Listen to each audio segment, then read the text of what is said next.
Oke guys, jumpa lagi bersama aku Bang Fer, aslinya pakai V bukan F.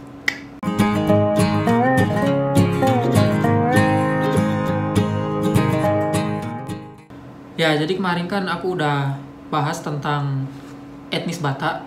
Nah, jadi kali ini aku masih mau bahas tentang salah satu etnis yang ada di Indonesia, yaitu suku Toraja.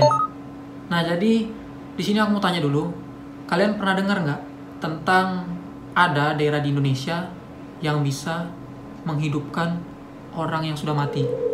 Atau dengan kata lain, membuat orang yang sudah mati jalan layaknya orang yang masih hidup. Nah, jadi cerita ini pertama kali aku dengar yaitu dari teman aku. Dia bilang ke aku, karena dia tahu kalau aku dari ada campuran suku Toraja, jadi dia bilang, emang benar ya kalau orang Toraja bisa menghidupkan orang yang sudah mati. Buat orang yang udah mati jalan kayak orang masih hidup. Ya aku spontan langsung tanya dong, emang kamu tahu dari mana? Ya dia bilang, aku tahu dari YouTube sama internet. tapi sebelumnya emang aku pernah dengar tentang hal ini. Tapi aku nggak tahu kalau sampai ada di YouTube sama internet, sampai spiral itu. Jadi aku spontan langsung cari di YouTube sama internet, dan ternyata emang benar yang dibilang teman aku, kalau ada di YouTube sama internet. Tapi yang buat aneh, yaitu pas aku buka di video sama internet itu, ternyata isinya nggak sesuai dengan yang orang bilang, yaitu tentang menghidupkan orang mati. Jadi isinya itu tentang proses manene. Nah, jadi proses manene itu apa? Jadi proses manene itu semacam kegiatan adat yang dilakukan oleh masyarakat Toraja, yaitu mereka membersihkan jenazah keluarganya yang sudah meninggal, yaitu dengan mengeluarkannya dari kuburan atau tempat peristirahatannya terakhir. Jadi dibersihkan gitu, terus diganti bajunya. Kenapa dilakukan sedemikian? Jadi orang Toraja itu ketika meninggal dia nggak dikubur di dalam tanah. Jadi dia dikubur di dalam sebuah gubuk atau rumah yang disebut patane. Jadi namanya kuburan patane. Jadi orang Toraja ketika meninggal itu nggak dikubur di tanah, tapi dikubur di patane ini.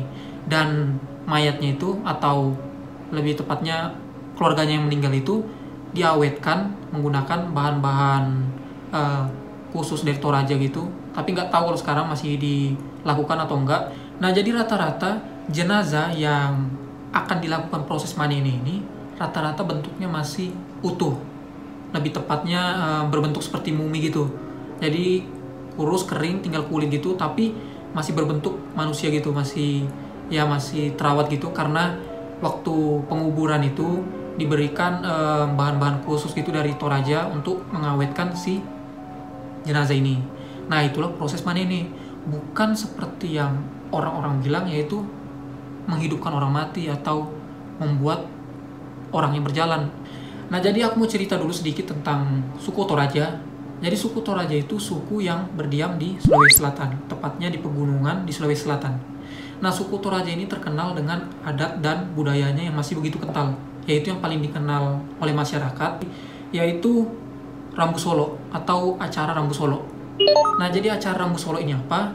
Jadi acara Rambu Solo ini tentang acara kematian, yaitu semacam penguburan, proses penguburan, yang mana acara ini terkenal dengan kemewahannya. Kenapa mewah? Jadi untuk melakukan acara ini biasanya ada banyak kerbau yang dipotong dan babi. Jadi kerbau di sini bukan seperti kerbau pada umumnya. Jadi di Toraja itu ada jenis kerbau yang langka, yaitu namanya kerbau bonga atau saleko, atau lebih tepatnya tedong bonga atau tedong saleko. Jadi orang Toraja itu menyebut kerbau dengan sebutan tedong, yaitu tedong bonga dan saleko, yang harganya itu bisa sampai ratusan juta, bahkan miliaran rupiah. Nah, itulah yang membuat acara kematian suku Toraja begitu mewah dan meriah. Makanya memancing turis-turis dari luar, bahkan dalam negeri. Nah, jadi suku Toraja itu sangat mensakralkan hewan kerbau ini. Jadi di Toraja itu kerbau itu sangat sakral. Jadi orang Toraja itu menganggap semakin banyak kerbau yang dipotong untuk acara kematian keluarganya ini, jadi semakin cepat atau semakin baik keluarganya ini untuk cepat menuju ke Puya. Nah, jadi dalam proses Rambu Solo ini juga ada yang namanya sistem tingkatan sosial. Jadi dari banyaknya kerbau yang dipotong, beberapa babi yang dipotong, beberapa ratus babi yang dipotong, itu menandakan tingkatan status sosial dari yang meninggal dan keluarganya. Dan itulah yang membuat turis-turis dari luar banyak berdatangan untuk melihat secara langsung proses acara Rambu Solo ini. Dan juga untuk melihat bentuk rumah Toraja yang katanya unik. Jadi orang-orang luar itu banyak yang menganggap bentuk rumah orang Toraja itu memiliki keunikan arsitektur tersendiri gitu. Nah, jadi untuk persepsi yang dibilang orang tentang orang Toraja melakukan penghidupan orang yang sudah meninggal, terus membuat orang yang sudah meninggal berjalan, itu semua nggak benar. Tapi kalau pada zaman dahulu emang itu benar, orang Toraja pernah melakukannya. Jadi seperti ini, dahulu kala itu orang Toraja itu pernah, mungkin bukan orang Toraja aja, hampir seluruh daerah di Indonesia itu saling merebutkan atau memperluas daerah-daerah kekuasaannya. Jadi contoh daerah A ingin menguasai daerah B. Nah, jadi mereka itu saling berperang gitu untuk merebutkan kekuasaan. Nah, jadi itu juga lah yang dilakukan oleh orang Toraja pada zaman dahulu untuk merebut atau menguasai daerah-daerah tertentu. Jadi orang Toraja A menyerang orang Toraja yang B, begitupun sebaliknya untuk memperluas daerah. Nah, jadi ketika ada orang Toraja yang B meninggal di medan perang di tempat orang Toraja yang A, jadi karena orang Toraja itu masih, bahkan sampai sekarang, sangat menghormati orang yang sudah meninggal. Jadi ketika ada pihak lawan yang meninggal di daerah musuh, jadi mereka itu melakukan ritual ini, yaitu menggunakan, ya bisa dibilang ilmu gitu, untuk menghidupkan orang yang udah meninggal ini untuk dibuat berjalan menuju ke tempat asalnya, tempat dia datang gitu. Jadi kan nggak mungkin kalau keluarga dari Toraja si B datang untuk menjemput ke medan perang saudara yang sudah meninggal, pasti kan dibiarkan. Nah, jadi karena orang Toraja itu sangat menghormati yang namanya kematian, jadi ya digunakanlah ilmu ini untuk membuat orang ini berjalan ke tempat asalnya.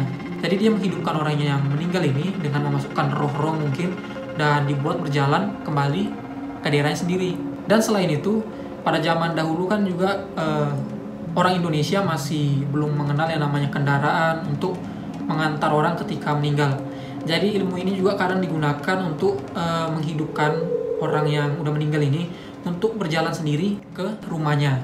Jadi nggak perlu digotong atau dibawa pakai mobil, karena pada saat itu kan belum ada mobil atau kendaraan gitu.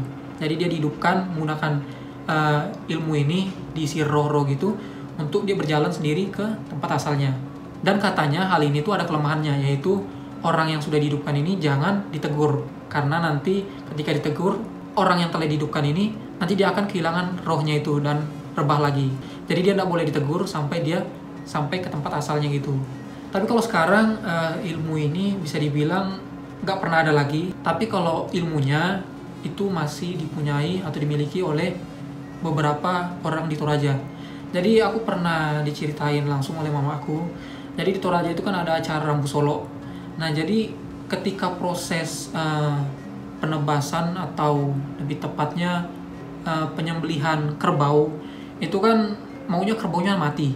Jadi kerbaunya itu nggak langsung mati. Jadi kadang kerbaunya itu udah sampai habis darah, bahkan sudah diputus-putusin mungkin semua uratnya, tapi kerbaunya itu nggak mati karena ada beberapa orang yang memainkan kerbaunya atau menggunakan ilmu ini untuk diterapkan sama hewan ini, sama kerbau ini. Seperti itu dia. Kalau untuk manusia udah nggak dilakukan sekarang, karena orang Toraja itu sangat menghormati yang namanya kematian. Jadi ini untuk mengubah sedikit persepsi orang-orang tentang menghidupkan orang mati itu. Jadi itu semua nggak benar. Acara mani ini itu bukan proses menghidupkan orang mati, tapi membersihkan keluarga yang sudah meninggal, seperti mengganti bajunya, membersihkan dari debu, dan ya pokoknya merawat kembali sebelum dimasukkan ke liang kuburnya di gubuk itu, Patane.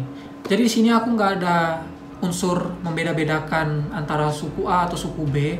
Jadi budaya dan adat serta rumah adat di Indonesia itu memiliki keunikan masing-masing. Jadi kita patut menjaganya. Jadi kalau bukan kita yang menjaga, siapa lagi? Dan kalian juga bisa share video ini ke teman-teman kalian supaya kita bisa saling mengenal tentang budaya dan adat kita masing-masing. Karena biar bagaimanapun kita tetap satu Indonesia, NKRI. seperti itu. Jadi mungkin itu aja video kali ini. Kalian jangan lupa tekan tombol like-nya jika kalian suka video ini, sama subscribe channel ini. Makasih kalian udah nonton video aku dari awal sampai selesai. Sampai ketemu di lain waktu. See you next time. Bye bye.